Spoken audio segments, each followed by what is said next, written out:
Well, tell me how you both got started in acting as art. I started doing stand-up at Jerry Seltzer's Laugh Emporium.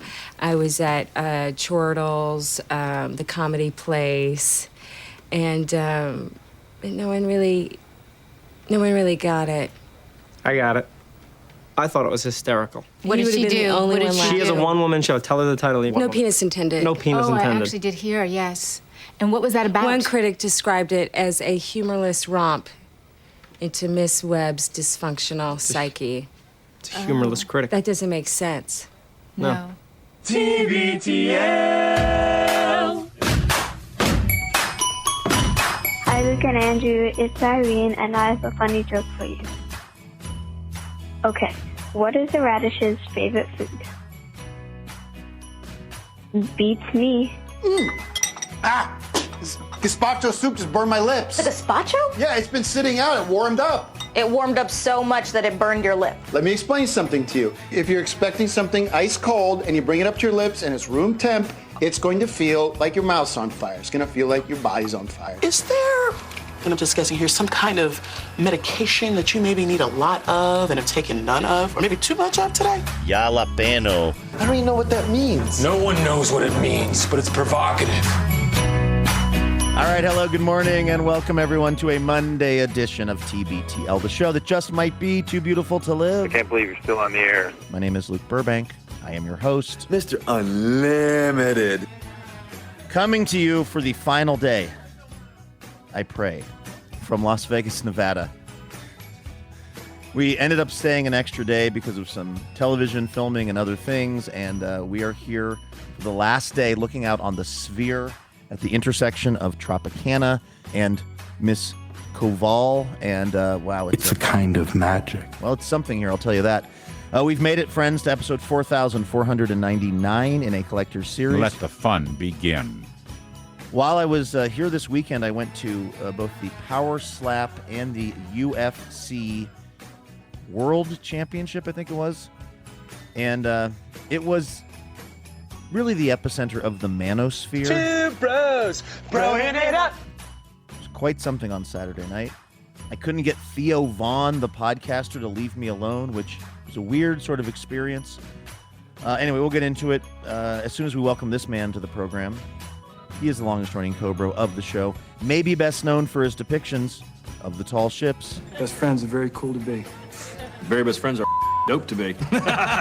He's Andrew Walsh, and he's joining me right now. Good morning, my friend. Good morning, Luke. Sorry if the audio levels are a little bit wonky. I'm trying to dial in over here. I don't know what's going on with me and technology today, my boy. Yeah, you said you had a problem pre-show that kind of waylaid your entire morning. Yeah, and that wasn't even related to audio. It wasn't even related to this show, to be honest with you. I mean, listen, if I'm being truthful, there's nothing more I want to talk about right now. Do it. It's Luke, it's radio Would you rather death. hear me talk about the manosphere? Well, we should talk. I mean, honestly, like, where you are is so much more interesting than me talking about complaints that I have with verification of my YouTube channel. But trust me, I'm doing everything. I need to vent to somebody, but I'm telling you, the top of the show on Monday is most not of the place listeners to do it. have YouTube channels, Andrew, and they're having problems with it. This is highly relatable content. Later on in the show, we'll get to it. I have a question for you that's a little bit personal, and I don't want to put you on the spot, but I ask this with love and joy. Do I hear a little bit of Vegas in your voice this morning, Luke? You might be hearing the slightest little bit I thought of I heard Las a little Vegas, Vegas Nevada in your in here, voice. Andrew Walsh. You leaning in a little bit because you were not even supposed to be there this late. You were supposed to come home, I think, over the weekend, right? Now here you are, and it sounds Sunday. like I was supposed to come home Sunday afternoon, and what happened was Becca's brother Scott is here, and his friend Trevor, and I had an opportunity. One, we filmed longer than we expected to, and two, I had an opportunity to go to the swimming pool, although we never actually got in the pool. Well, we did get in the pool briefly. I had a chance to go to the pool with them on Sunday.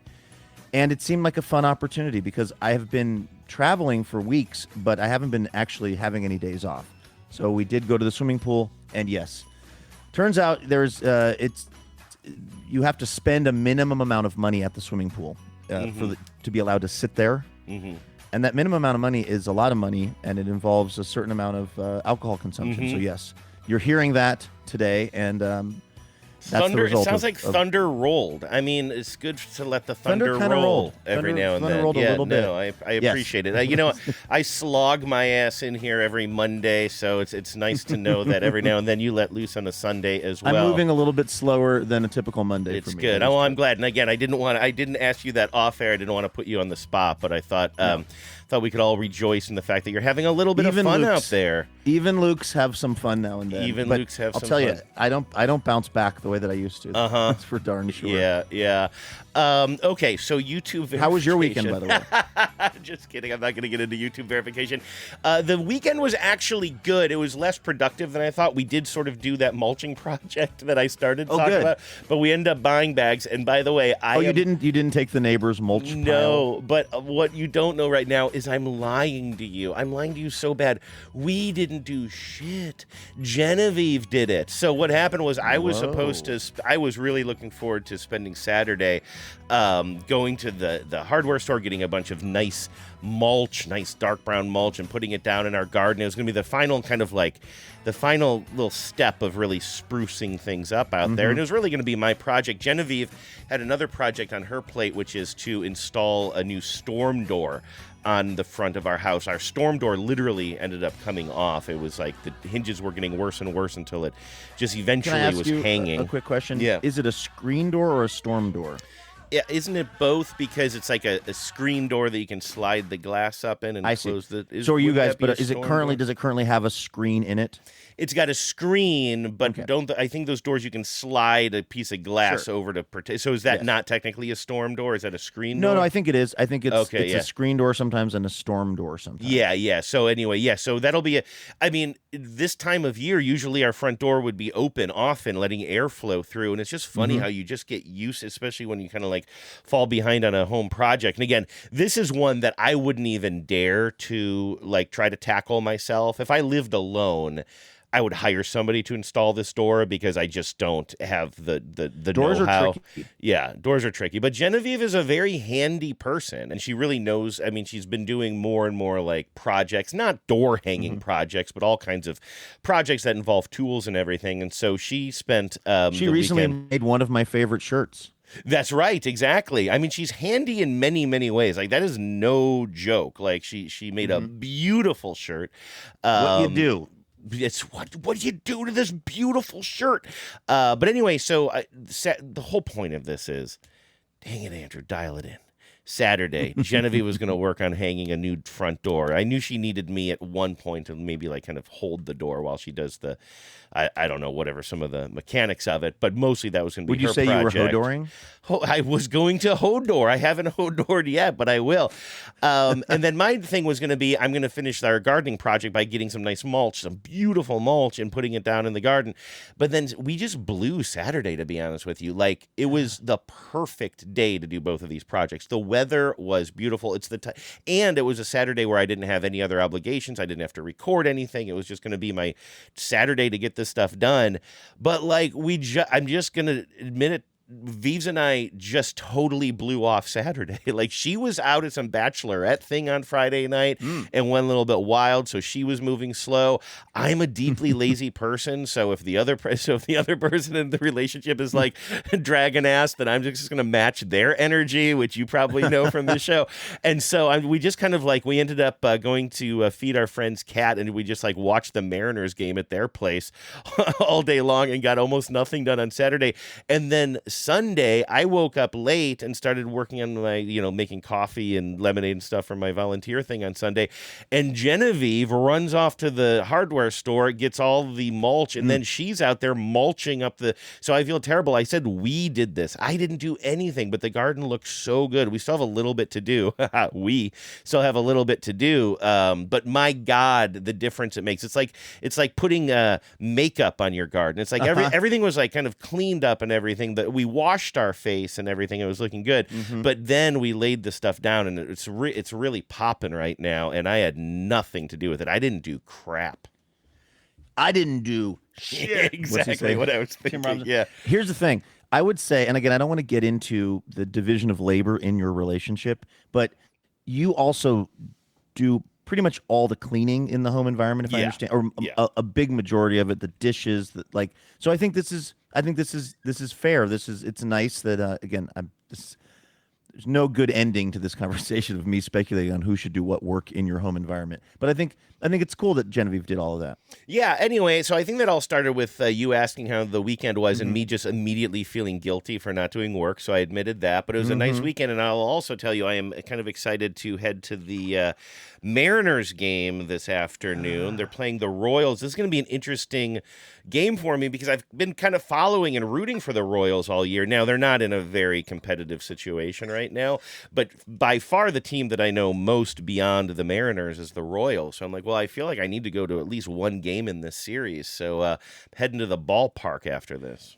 So the Mariners are playing at home today. Yeah, no day off, but they are back playing home. in Texas. After playing in Texas, a long road trip and then no break, and then they're heading back up here to Seattle right now, and we'll all be there tonight. That was a very exciting game yesterday. I was watching it on my phone on Fubo at the swimming pool. Oh, nice. Perfect. Fubo, yes, it was almost Fubo impossible to see again because of the amount of glare. Yeah. But I was and like everyone's popping bottles. It's a whole scene, and I'm just like staring at my cell phone that's propped up against an ice bucket. Yes, I don't know how much we want to get into it, but I had to turn off the game right after the Mariners had taken the lead in extra innings, and I was weirdly optimistic. I was like, "This is going to hold." I think that might have been the 10th inning, and I was like, "This is going to hold." I can't remember if they got one. I think they got 2 runs in or something. But then I'm like, okay, so I turn off the game. Then I start setting up tables and everything. I'm in this parking lot. The other volunteers are showing up, and then this other volunteer shows up and says, "Oh, they blew it. I don't know if you heard." And I was like, "What?" He's like, "Yeah, tied game again." I was like, And at that point, I totally put it out of my head. I'm like, they lost. Like the Mariners, I know they're not coming back from this again. They lost, and it is what it is. They'll get back home, and we'll see what happens. I forgot about the game, put it out of my head until an hour later, and I opened up my phone, and I'm like, son of a Ricky. I don't know why I said that. That's a new expression. Son of a Ricky. They end up winning. Garf's, yeah, that's true too. I don't even know why I said Ricky there. That was not a reference to anything. But so that was Mitch Garver as our hero today, huh? Yes, Mitch Garver. I have manifested this. I sent you guys a text weirdly early this morning, pointing out that Mitch Garver over the last. Let me see if I can get the exact data point. Oh yeah, is he like 333 or something? Yeah, Mitch Garver over the last 7 games is hitting 333 with 3 home runs. Yeah. And I've made this happen by being so critical of Mitch Garver to you guys on the text chain, constantly negging this person and wondering why the only person that I've negged more is Donovan Solano. And now these 2 guys are absolute beasts for the Mariners, and I take a lot of credit for this. Yeah, I mean, the personal bullying that you did to him, even though he cried in front of the cameras last year because of all of the bullying that he received, Mitch Garver. That is a true story. Yeah. You and I have brought this up before. The Mariners are the cryingest team in baseball. They certainly are. And like Mitch Garver was a guy who literally cried when asked about how badly he was playing because of how many people like me were cyberbullying him to within an inch of his life. And that humanizes him to me deeply, but also when he strikes out, when he I was. And by the way, you did not cyberbully him. Just to be very clear, like make fun of him behind his back on the text chain, which isn't way super nice, but it's way behind his back. And unless he's a TBTL 10, which would be shocking, I would love to hear that. But unless Mitch Garver is a TBTL 10, you didn't actually cyberbully him, but he really did receive actual cyberbullying, which is why I wanted to clarify that. Okay, and he got emotional when he was talking about it, which again is like it makes him such a real person to me, and it means that I should not be so angry at him when he doesn't hit. But we've talked about this on the show. There's something about baseball in particular that makes me unreasonably angry at the players that are doing poorly. Like I wanted to hang Dylan Moore in effigy on Saturday because he came up with in extra innings, and he weakly struck out on 3 straight pitches and did not advance the zombie runner to third. And it made me want to like research Dylan Moore and find out something especially mean to say to him online. I didn't do it, by the way. I'm not about the cyberbullying, but I get so much more mad at baseball players than I do at other athletes. And it's weird. Now, this is not related to the anger issues that you're talking about here, but just a little, this is so schadenfreude-y, and I don't mean it to be, but we haven't discussed this as friends, as co-members of the fun-loving criminals, and it's worth noting that Jared Kelnick, I believe, is still playing in the minor leagues.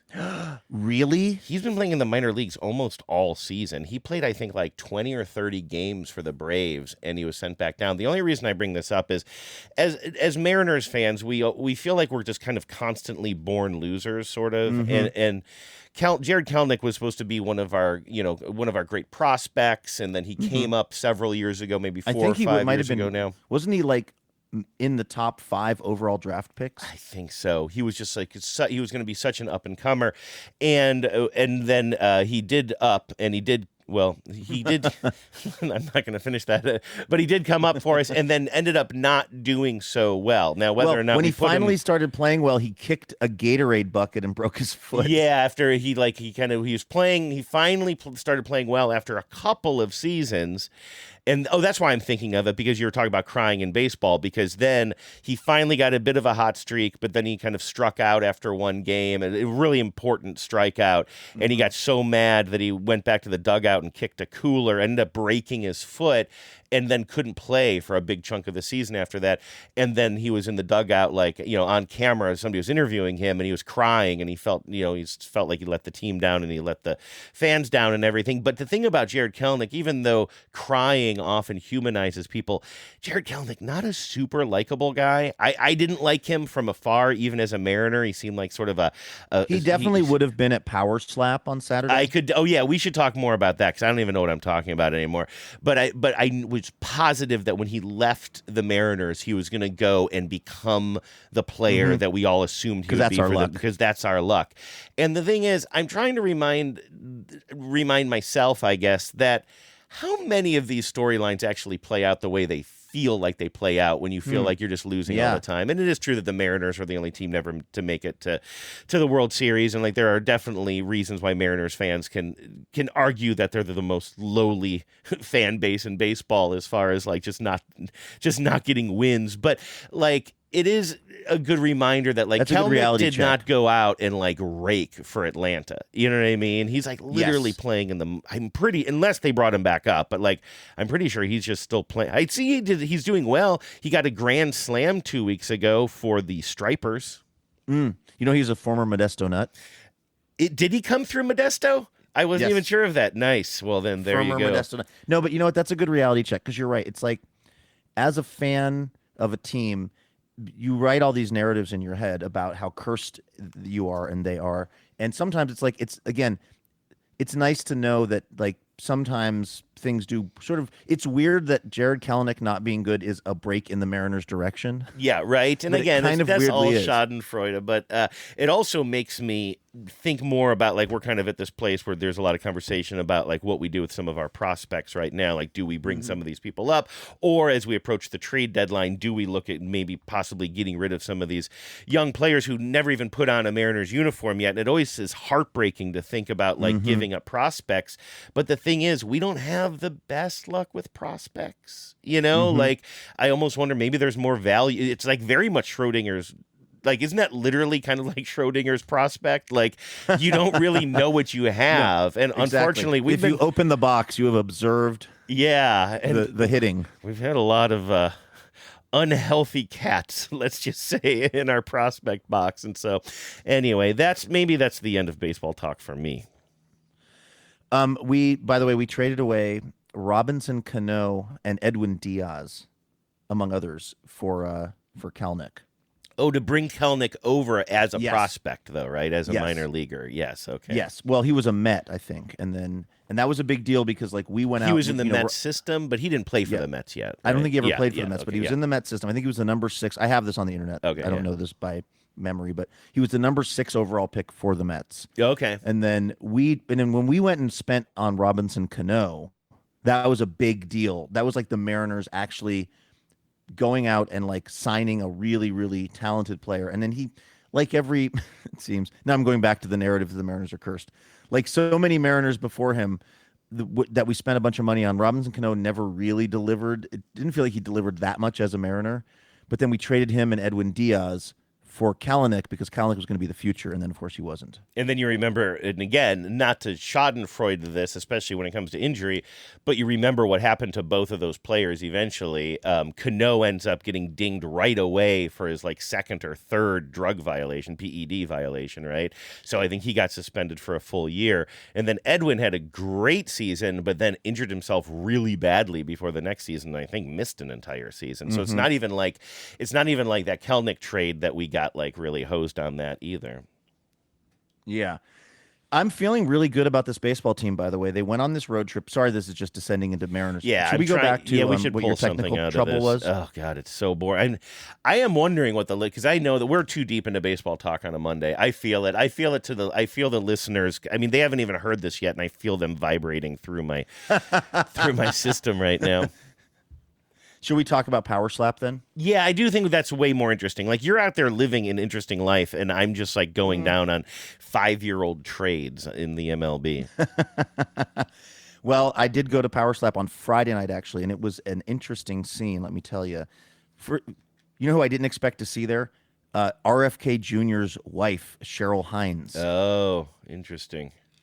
Yes, it did not seem like her scene. I think, and if you watch Curb Your Enthusiasm, you know she's Larry David's wife on the show, or ex-wife, I guess, as the plot goes.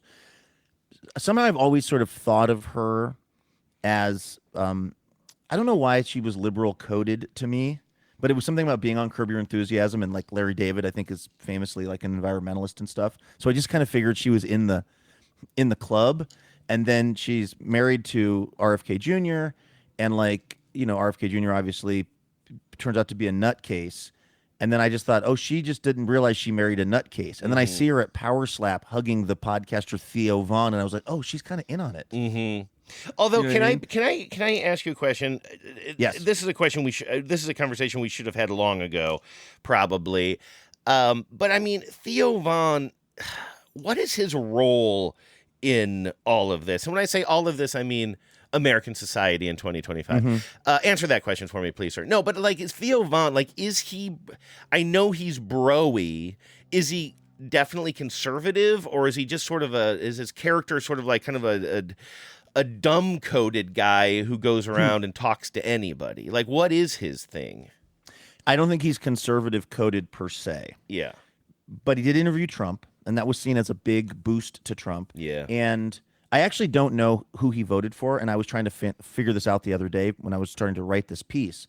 So I don't actually know if he formally endorsed Trump or not, but, he's just one of those guys that's, I was sitting on Saturday night at the actual fight, the UFC fight, I was sitting behind these guys, the Nelk Boys.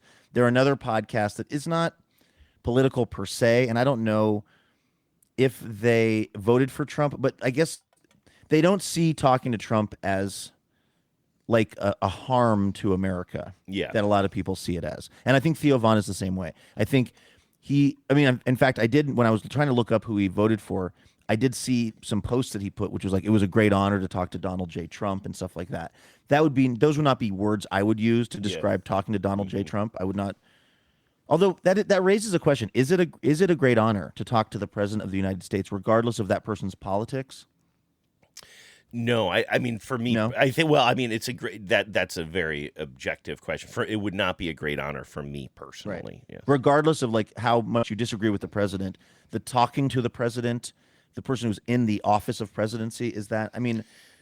Yeah, for me personally, and again, I'm not telling other people how to feel, but like for me personally, that, in fact, I would even just say that like him ascending to that office makes me even more sort of like value of the office. Yeah, exactly. Like I don't just respect an office, especially when there's no respect in that office anymore. Yeah. In fact, it's so appalling. It's like, why would I? Just like by the thing that he's accomplished was he accomplished a whole bunch of people voting for him and putting him there. But I think that's an awful. I think that's an awful outcome. I think he's an awful person, and I think the people who did that, if they're not awful themselves, they did an awful thing by putting him there. Well, so I would say that Theo Vaughn is not like rabidly pro-Trump, but he's also not as upset about Trump as like we are. Sure. If that makes sense. Yeah. But it was so weird on Saturday night at the UFC fight. They put us in like the celebrity section, me and our camera guy and our producer and our sound guy. And the celebrities are all podcasters now and influencers. Like, it's crazy. That is the cream of the crop of popular people, and so many people were coming by and asking for pictures with Theo and with the Nelk boys and with I'm trying to think who else was around us. Just like, and these are just all guys wearing basically like what's called like a snapback hat, like the hat that has a little adjustable thing on the back, and for some reason all the writing is upside down on their hat. Do you know about this trend? I think I've seen that, but I didn't really explore it. It was started by a guy who was a former Dallas Cowboys quarterback named Ben Narducci, and somehow he thought of putting the word Dallas on his hat, but putting it upside down. That might have been the actual only photo I've seen. Maybe I've seen the example, because I feel like I can sort of picture that. Everyone who is making millions of dollars podcasting right now, Andrew, who's not us, is walking around wearing hats with the writing on upside down, and then having other dudes stop them and take a picture and ask for a picture with them. Also, Max Crosby was there, the NFL player. Do you think this was inspired at all by Batman and the fact that Batman sleeps upside down, hanging upside down? Does he? Is that official? Does he sleep upside down? I mean, in the 1989 Batman movie, there is a scene where it's really Bruce Wayne, right? Mm-hmm. Wait, he has a little liaison with Vicky This is the Vale. Michael Keaton version? This is Michael Keaton. And he has a little liaison, if you'll recall, a little date night. And Vicky Vale, I believe, spends the night. And then she wakes up in the middle of the night, and he is not laying next to her. And she looks across the room, and he's hanging upside down and just swinging. He's sleeping, I believe, hanging upside down with his arms across his chest and just swinging very, very, very mildly. Does this ring a bell? Kind of. That's an interesting like plot point for him, because is that established in any other part of the Batman verse? I can't think of it anywhere else. But I think that would indicate that he's literally part bat, like physically he's part bat, or that he feels he must inhabit the. He's like a. Who's the actor who puts himself so far into the roles? A Christian Bale. A Christian Bale, or another who also played Batman, by the way. ironically. Yes, exactly. But Christian Bale actually lived under a bridge in Austin, Texas for 3 years getting ready for the role of Batman. See, that I didn't know. Do you think that Ben... Well, that's a famously where there's a lot of bats, by the way. Oh, I see. That wasn't a homelessness joke. About. That was a bat. I didn't even get the joke at all. I was just ready for it to... I just didn't want to betray my ignorance, or... Yeah, I just wanted it to be over. Like a lot of listeners today. I'm really having a Monday. We just want to... No, but in Austin, famously, there are these caves and things where bats fly out of and people go watch them and stuff. I see. All of that is to say, Ben DiNucci obviously sleeps upside down. Yes, 100%. So it was like... It was weird to look around and see all of these podcasters who are so famous and are so wealthy from this thing that you and I have been doing for like many, many years and have not gotten famous or wealthy from, but are doing it. And then Theo Von at some point, he's sitting in a kind of a 3 rows ahead of us, and he sees me and he like locks eyes with me and then comes over and then starts talking to me like he knows me. And it was very odd, because he was definitely one of the most famous people at this thing, which again, what a world.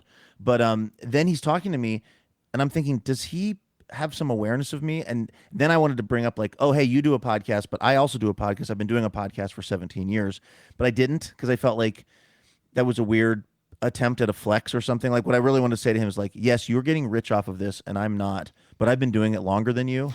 Can I ask you to back up a little bit here, because this is actually interesting.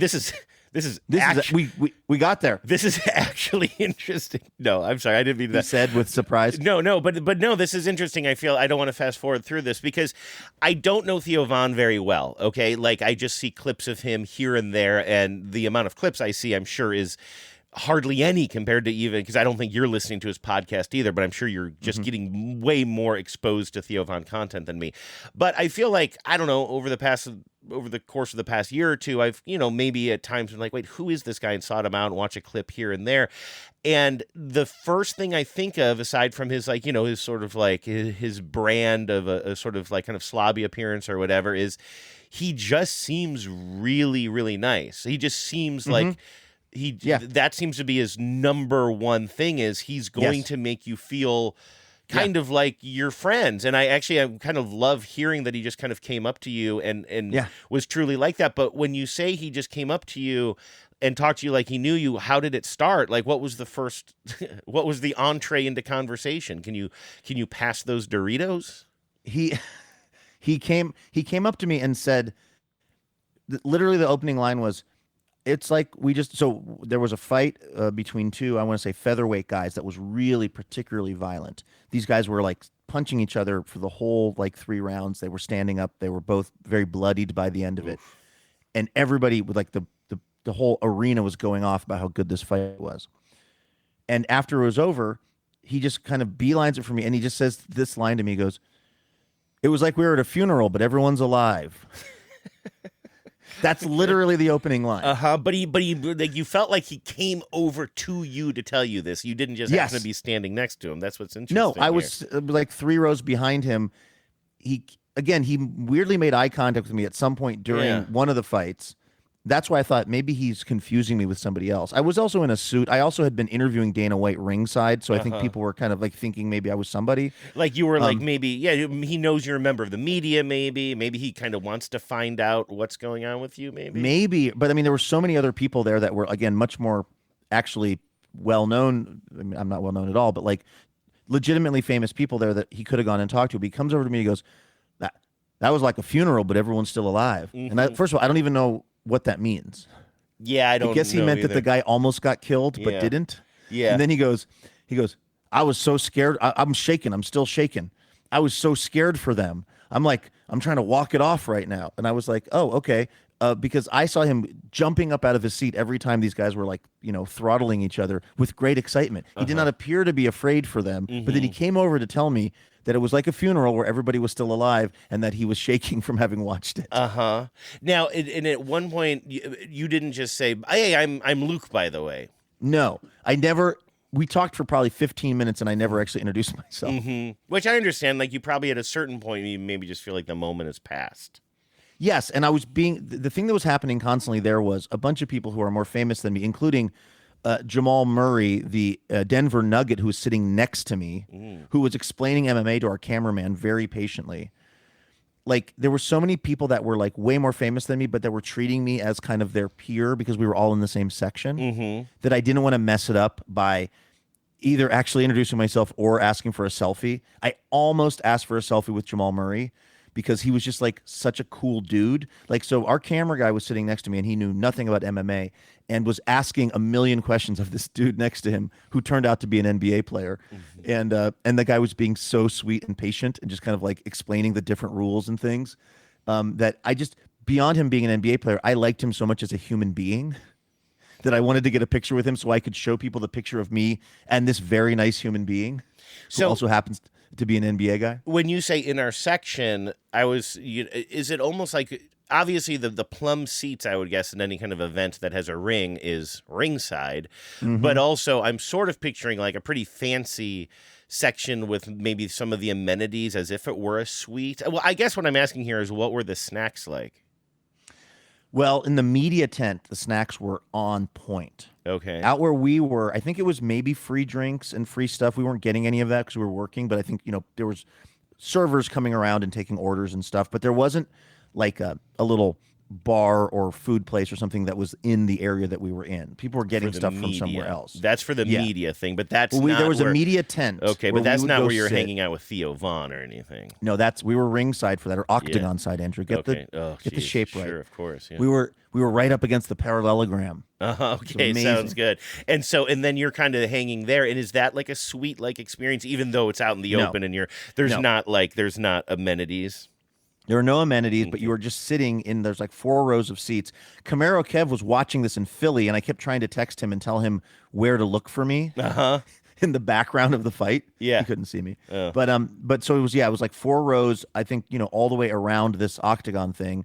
And my guess is the closer you were to it, the sort of higher status you were. We were in the back row, so we were the lowest status people of the high status area. Sure. But it was also crazy because the way you get to this is you come out through the same tunnel the fighters do, and it's very hard to have access to this area. And so I kept going back and forth because I had to go in the media tent to get stuff, and then we would go back there and wait, and then they would bring me out to interview Dana White, etc.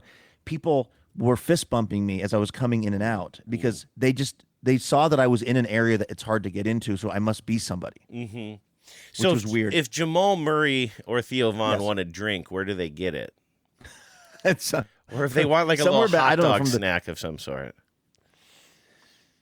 I think they would have. Well, they would have maybe ordered it from the server, or I maybe they see, would have yeah. gone back into the tunnel or something. Okay. If they were in, they would not have gone into the media tent where I was. Yeah. It sounds But like if they you had been in the media tent, there was tons of food Yeah. and beverages there. There was an entire refrigerator of stuff. And then, interestingly enough, after the fights, they swapped out the soda and they put beer in there and they put Bud Light in there, which is kind of an interesting plot point with the Dana White thing because, you know, Bud Light famously came in for derision amongst the MAGA crowd because they actually they made the huge mistake of sending a can of Bud Light to a trans influencer. Yeah, right. And that was enough and to just make Kid ruined Rock the shoot up a experience for everybody else, right? Exactly. Kid Rock can't even look at a can of Bud Light anymore, Andrew, without shooting it with some kind of a gun. Or shooting near it, as some would have it. Or whatever. Yes. So, but interestingly enough, and this was the thing I kept asking Dana White about, trying to get a straight answer from him, because they had signed, the MMA or the UFC had signed a deal with Bud Light.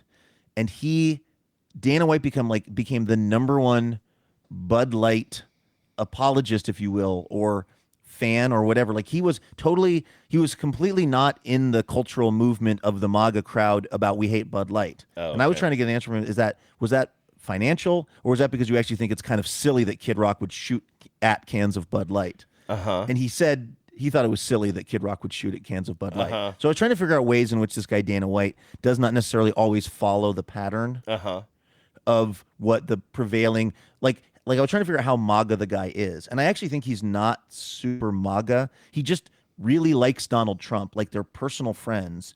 And he's not, again, he doesn't see Donald Trump as doing huge harm in the world the way like you and I do. But he's also not he's not right down the line on all of the politics of the MAGA movement. Mm-hmm. He's a guy who just has a buddy named Don that really likes MMA, and he really likes this guy. And also he agrees with a lot of his policies. Actually, the thing that really radicalized Dana White, as I found out, was COVID, because he wanted to have UFC fights during COVID. And the governor of Nevada, who was a Democrat at the time, said, no, you can't even have a fight in an empty arena. And that really, really ticked Dana White off. And it totally changed his, it hardened his sort of already probably somewhat libertarian leanings. Mm-hmm. And so then they went and they did would you be surprised to hear that they were allowed to have their fights in Abu Dhabi? That actually kind of rings a bell, honestly. Famously liberal society, Abu Dhabi. Right, Was yeah. Bring it on over. Yeah. So anyway, I think the Live golf course also offered some opportunities to have fights in Saudi Arabia. Yeah. Right, exactly. So anyway, yeah, it was a interesting weekend of being around so much kind of what you would call, I guess, the idea of masculinity, but not the idea of it that you and I necessarily embrace, but it's just everywhere and everyone's having such a fun time. And it's weird to be immersed in a world where no one is that upset about Donald Trump being the president. Mm-hmm.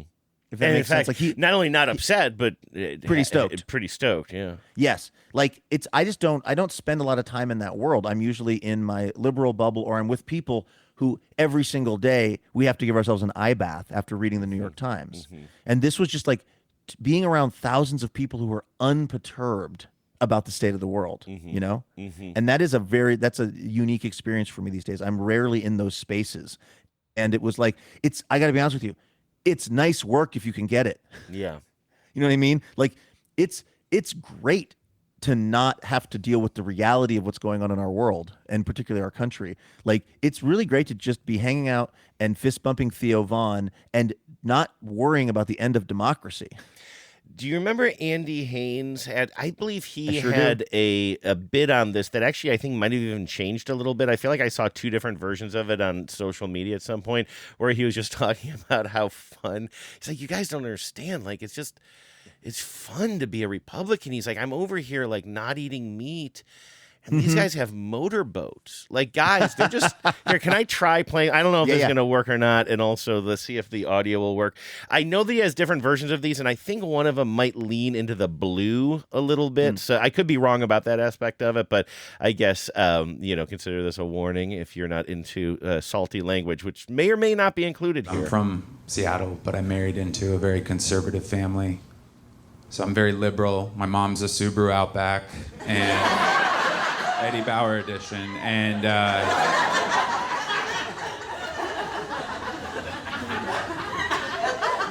but I'll say this, the conservative family is so much more fun. They're so much more fun. Because I'll go home to like a Seattle event and they'll be like, we're having a vegan macrobiotic spread. I've put out a piece of parchment for everybody to write their gratitude lists on. And for dessert, we're gonna thank the moon. And then I go to my conservative family's house and they're like, we're having beer, we got ribs, and after dinner we're gonna shoot hogs from a helicopter. Like, that does sound more fun. That sounds like a lot more fun. I'm vegan and that sounds fun.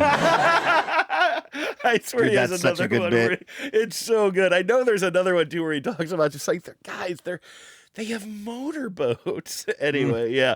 So yeah, no, Yeah, I fantasize about that sometimes. I'm like, what would it be like just to like kind of not care about the things that we care about and just like not be outraged all the time by what is happening around me? Like I was literally And fantasizing anxious. about that this weekend and just like Yeah. all this anxiety and like again, like I'm never gonna give up my morals, but like it's hard to not sometimes think about it. Like I guess I could just turn off my moral compass completely, I could just maybe understand why people are excited to celebrate the 4th of July this year. Because right now I'm just like, I don't understand how you could possibly do that. Well, yeah, I mean it was it's sort of intoxicating in a way to be around a bunch of people that are not just like super panicked. But the problem with not being super panicked is, of course, it's not you and I who are really under threat. Right. That's the problem. To be unsuper panicked is to then be not worried about the fate of a bunch of people that kind of have a hard time maybe advocating for themselves or having the political capital to stand up for themselves. And so Saturday night was like, this is really fun. And then I wake up Sunday morning and I'm like, no, I'm back to being stressed about. I'm reading the New York Times and I'm back to being freaked out, mostly for other people's sake, not for my sake. But it was almost like, it was like code switching in a way on Saturday night. It was like, yeah, I'm here. I'm white. I'm in a suit. I'm talking to Dana White. Everyone thinks I'm somebody. No one is stressed out about Iran in this room. It was a wonderful little 3-hour vacation from my real thoughts about the world. Do they have any of those meatballs that sort of like kind of float in the gravy or anything like that? I think there was like a turkey meatball sub. Oh, God, that sounds that good. I think the people were eating around me that looked really, really good. Maybe a little cilantro on that. Yeah. You're really in it for the snacks. I mean, I respect that. I told you I'm actually interested in this for a change. What kind of dipping sauces? We was hoping for some razzle-dazzle. Razzle-dazzle. That's right, man, razzle-dazzle. On your mark. On your mark. Get set. Get set. Now ready. Ready. Go. Everybody razzle-dazzle. Well. No sooner had I said we had thanked our last dazzling donor than we found one more dazzling donor. It's David Bratt. Of course it's David Bratt. Of Edmonds, culturally Edmonds, Washington. Yes. David says, I want to start off by shouting out fellow delayed dazzler, Sarah Nichols Smith. Sarah gave me very helpful answers to a couple of real estate-related questions that I sent her away. In fact, I think I now owe her a response to one of her helpful emails. This is how the listeners are communicating, Andrew, Yes. by way of the dazzling donor message. Sarah, I will get back to you soon and hopefully via a cheaper method than my dazzling donor message. I love that. That has some real Prairie Home Companion energy to it. People just communicating through the show. Somebody needs to bring that back, by the way. I Not love Prairie Home that, Companion, or maybe Prairie Home Companion, but that thing where Garrison Keillor would read those little, like, what would you call it, messages? Like after the intermission or something? Yeah, they would be coming like, back from intermission. They were like kind of like shout outs, but it'd be like David, we'll be home soon, but don't forget to feed the dog dinner because our plane is late. I think the closest we get to that is our Blur's Day messages. That's why I love a Blur's Day message that just has one great, even if I don't understand the inside joke between the people, just like one great little insight into your personal relationship. Sarah and Dale from Bemidji tell Dawn, we'll be home late. We're bringing some leftover lasagna, and we'll put it in the fridge for you. Some hot plate. Yes, exactly. Yeah, exactly. Here's what David says. To you dummies, : thank you for helping me and my fellow federal employee 10s get through the first half of this year. It's been rough. Well, David, that's exactly to the point of why we can't all just enjoy the blissful ignorance of the UFC. Right, exactly. Because there are people like David that are federal employees, and their very jobs and lives are very much under threat right now. In the spirit of giving me and possibly others a date to look forward to that's not related to politics, I was hoping that you could answer the following. Assuming that Luke doesn't move back to Seattle and Andrew doesn't move out of Seattle, at what point will Andrew have lived in Seattle longer than Luke? I think we need to start planning for a peaceful transition process. Wow. When Andrew takes the title of longest tenured Seattleite from Luke, what would that process be? What would I hand you? Like a Starbucks cup? You would hand me one of those Starbucks mugs that has the Space Needle on it or something like that. Okay. It will definitely happen at the Space Needle, this peaceful transition of power. It'll happen at a taco time under the Space Needle. I don't think that we're in danger of that ever happening anytime soon, but it's actually kind of interesting to explore a little bit because you were born in Seattle and you... Nope, I was born in Northern Cal. Oh, that's right. So what age did you I didn't get here? there until about 4, I think. Okay. So good correction. I'll accept that correction. No, so that's 4, but you did not move away until after college, right? So yeah, well like, after college. Well, like 20, not well after. I lived there for 25? probably 20. Well, let's see. I think we moved in 2001, maybe. So it would have been like 1980 to 2001. Was that 21 years? Okay, 21 years you spent and here. then moved back. Yeah. And probably came back in, I don't know, well, 2008, because that's when TBTL started. Oh, okay, yeah, you moved back for 2008. I got here in 2009. You were on the air on Cairo for about a year before I moved here. So you were here from 2008 until, and then when did your next move would have been to Port Townsend? Is that right? Mm-hmm. Yeah. Okay, so and you never moved back since Port Townsend. When did you move to Port Townsend? Great question. I don't know the answer to that, but I'm going to say that 20. I was in LA, I believe, so we're going to put that at 2014. We're doing this for the Dazzling Donor. David. We have to be thorough here. So that's 6 years. So I'm going to about make 6 that years. 6 year plus 21. That's 27 years. Now keep in mind, I didn't even get here until 2009, right? I think it's the beginning of 2009. And so that means it's, in 2019 would have been 10 years plus 6, so 16. But then I spent 2 of those in LA. So if I might have messed up some of the math there, but I'm hovering around 14 years right now. So we have quite, I'm like halfway there maybe. Yeah, you need like, 12 more years, 14 more years? Yeah, maybe 13 more years or something like that. So I don't know. I mean, I guess that gives us enough time to prep for the celebration. Yeah. Well, there you go, David. That's the answer to your question. Again, we need to, when we get closer to it, Andrew, we need to figure out what the actual ceremony is going to look like. Yeah. But we got 12 years or 12 to 14 years to think about this. It's a funny question because it gets at the heart of how uncomfortable I was, how joyous I was, but uncomfortable I was when I pointed out to you at a certain point that I had been on TBTL as a regular contributor to the show longer than Jen Flash Andrews. And of course, I love Jen and have deep admiration for Jen in every way. Wish I were more like Jen in a lot of ways. She wouldn't have gone on about Jared Kelnick on a Monday. She might. Maybe, but it would have been more about like what he wore to the minor league. There would be a whole bit involved. Exactly. That's for sure. Yeah, I'll tell you what, it'll be more thought out. If she comes in with Kelnick content, it's more thought out than whatever I'm barfing up mid-thought. But thank you for the donation, David. But anyway, yeah, so I do remember, though, realizing at a certain point, as somebody who was once a fan of this show and not participating at all, realizing, oh, I've been doing this longer than even Jen's tenure was, which made me both sheepish but proud in a certain way. It's like when you realize you're older than your parents ever were. Right. Dude, I think I'm older than my dad was when he married my stepmom. I know that does not mean much to the listeners, but for me, I was thinking about that the other day. I'm like, wait a second. I'm older than my dad was when he got married for a second time. And they're still married and have but I mean, they've been together a long time.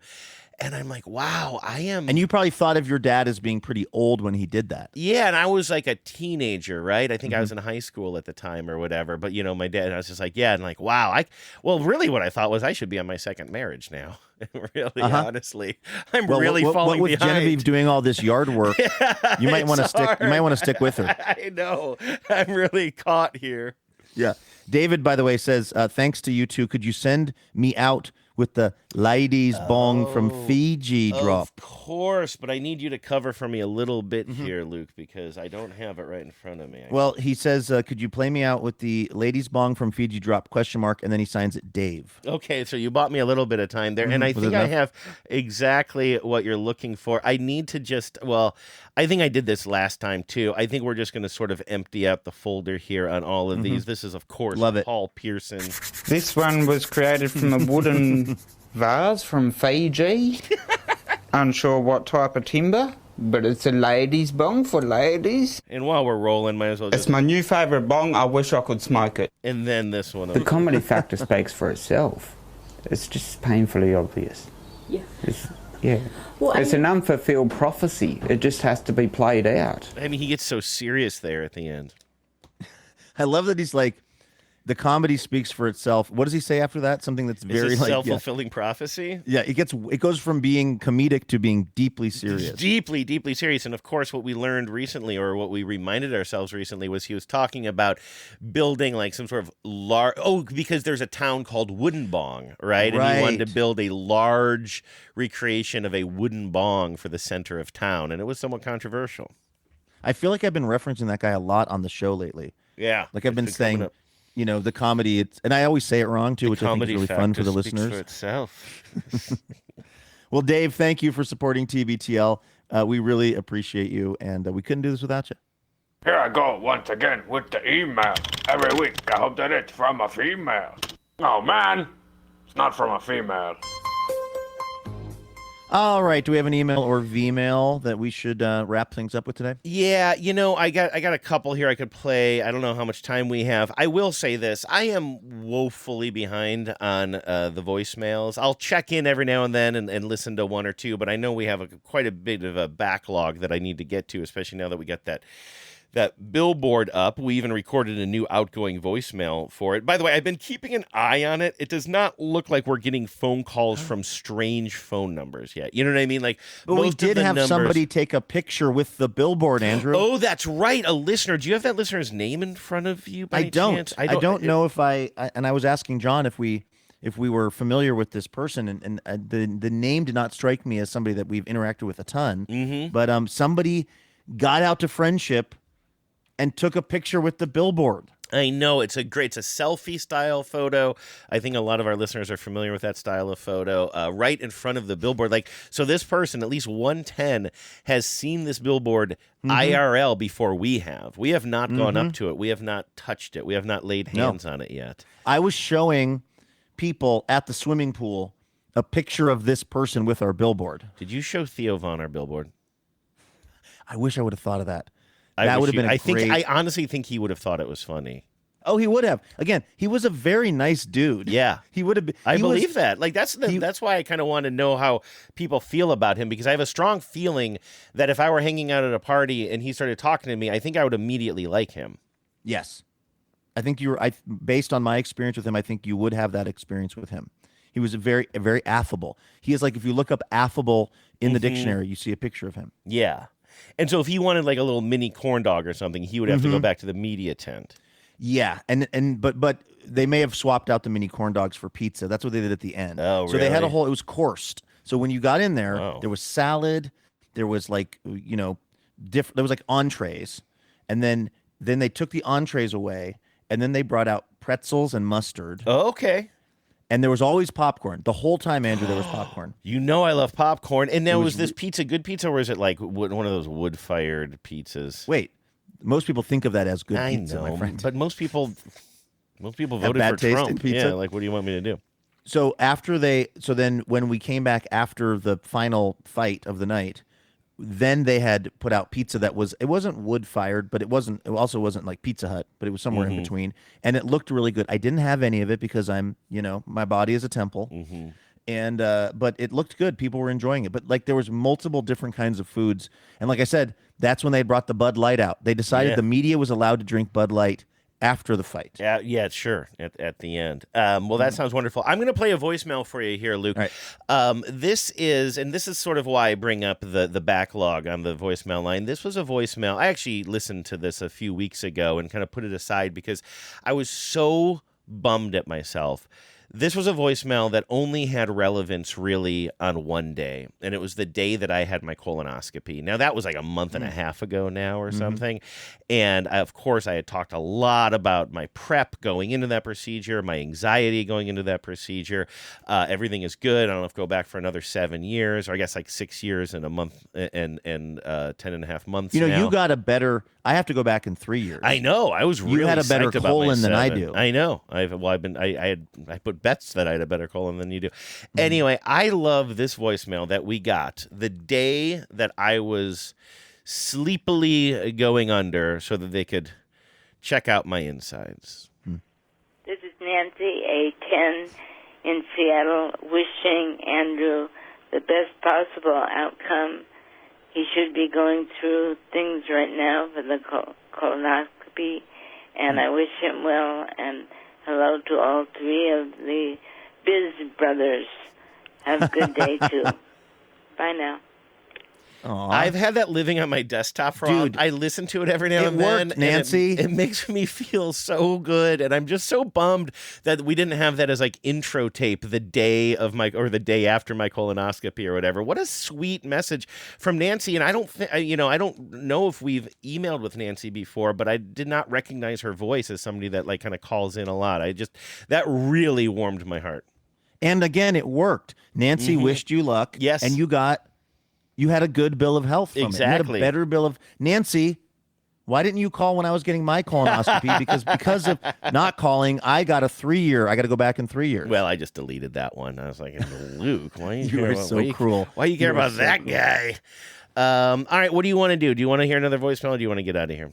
I want to hear one more voicemail. Okay, one more voicemail. This is more of an informative voicemail. I don't remember exactly how we got on the topic of Denny's, the restaurant Denny's, but I think we were joking around. And I thought maybe Denzel was the full name of whoever Denny is. At some point, you're like, maybe it was founded by somebody named Denzel or something along those lines. And somebody actually is a fact-checking cuz for us out there. Nice. Hey, friendos. Just listening to Wednesday's episode, and you guys were talking about...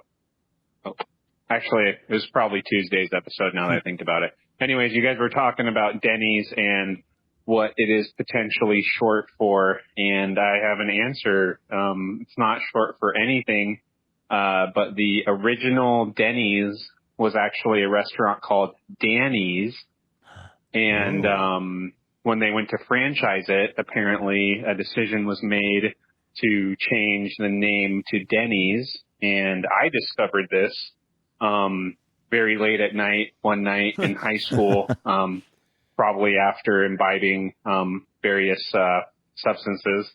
And standing in the lobby, there was a painting of a Denny's. And on the sign, it actually said Danny's, not Denny's. And me and my friends were laughing about how whoever had painted it had messed it up.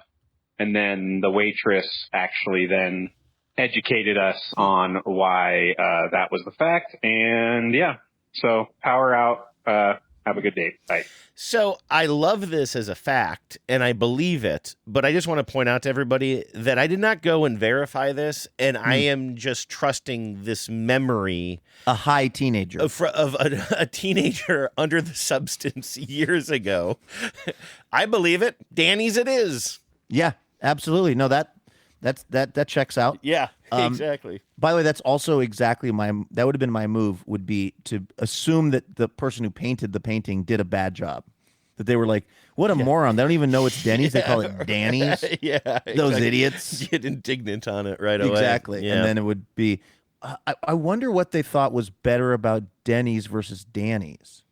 Yeah, me too. I wonder why that why that conversation happened. They were like, this place is never going to take off if it's still called Danny's. But if we name it Denny's and we have something called a Moons Over My Hammy, we might be able to build a business. Maybe there was already somebody with a SAG card with the name Moons Over My Hammy. I don't know. They changed it at Ellis Island to Denny's because Danny's was too Jewish. That's right. That's exactly how it went down. What was that? Did we get a name on that person leaving that voicemail? I have it labeled as anonymous here, so I don't think they left thank their you, name. anonymous person, for hipping us to that fact. I am now going to be boring everybody with that.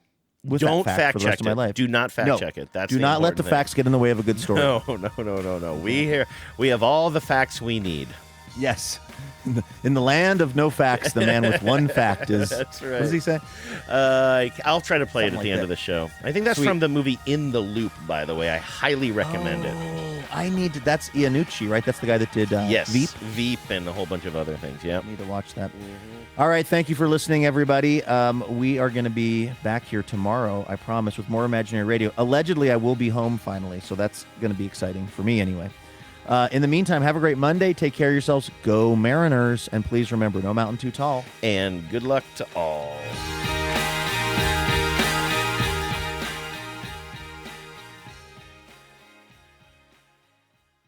We have all the facts on this we need.